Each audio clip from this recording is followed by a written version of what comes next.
या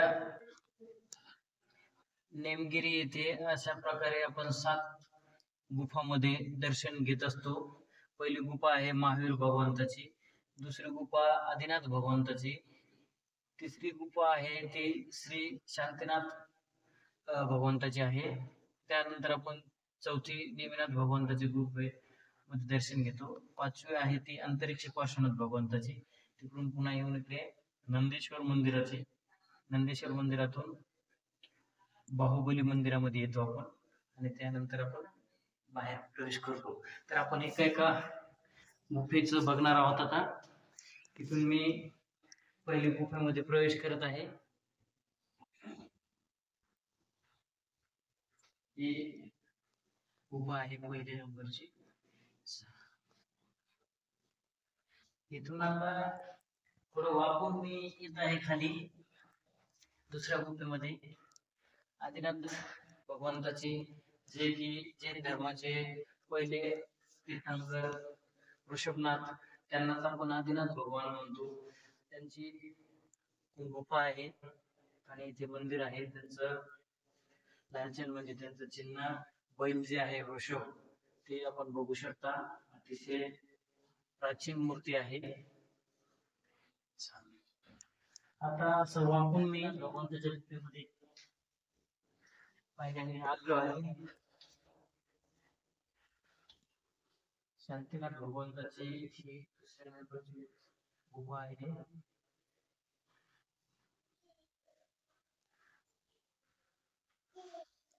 आता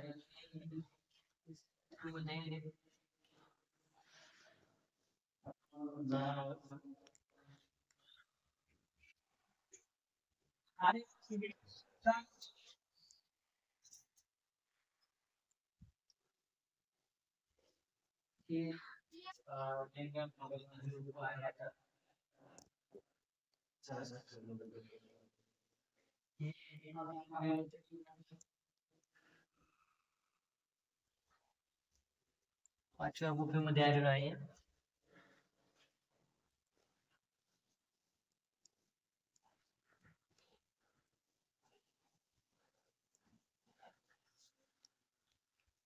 पाचव्या गुफेमध्ये अंतरिक्ष पार्श्वनाथ म्हणजे मूर्ती आहे. तिथेच आम्ही तुम्हाला प्रत्येकच माहिती दिलेली आहे.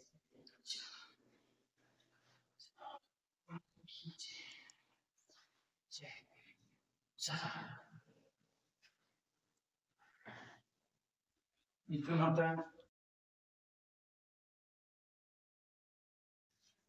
हे आता आपण नंदीश्वर मंदिरामध्ये दर्शन घेत आहे.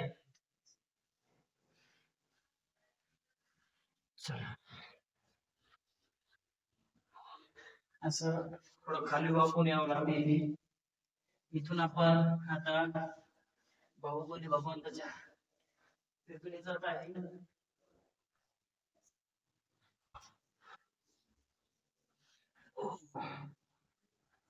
बाहुबली भगवंताच्या गुफेमध्ये आलेलो आहे आपण आता.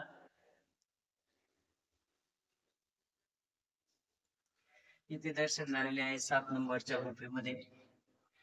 अशा प्रकारे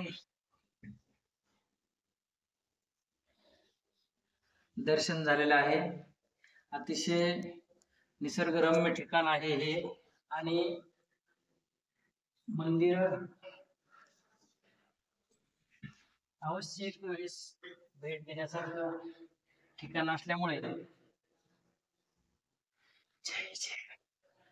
अशा प्रकारे आपण प्रवेश करून 7 गुफामध्ये दर्शन केलेलं आहे.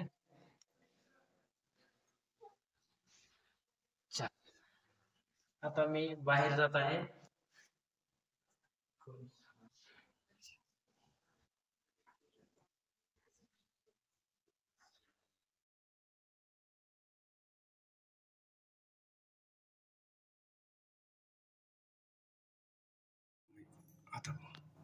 जय जिनेंद्र डॉक्टर. मी आज नेमगिरी येथे आहे. जिंतूर नेमगिरी हे जिंतूर पासून 2 किलोमीटर अंतरावर असलेलं अतिशय क्षेत्र आहे जैनांचं, जे जैन धर्मातील तेवीसवे तीर्थंकर 1008 पार्श्वनाथ भगवान यांची ही अतिशयकारी मूर्ती आहे.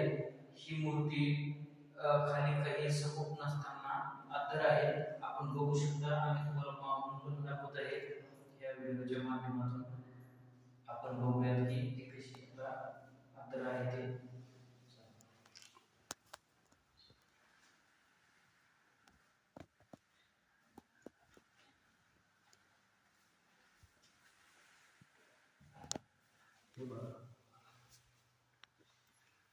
तुम्ही बघताय, दिसतंय त्याच्यावर?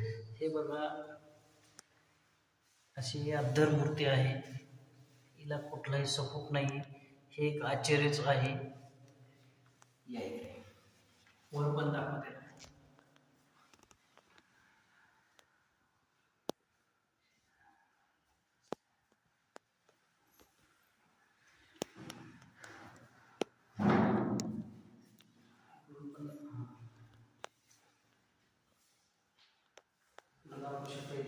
बघू शकता.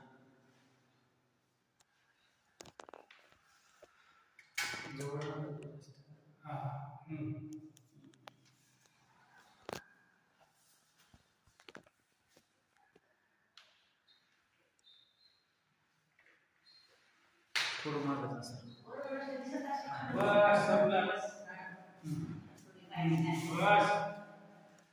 परभणी जिल्ह्यामध्ये जिंतूर हा तालुका आहे. जिंतूर तालुक्यातील हे देवस्थान निमगिरी देवस्थान आहे.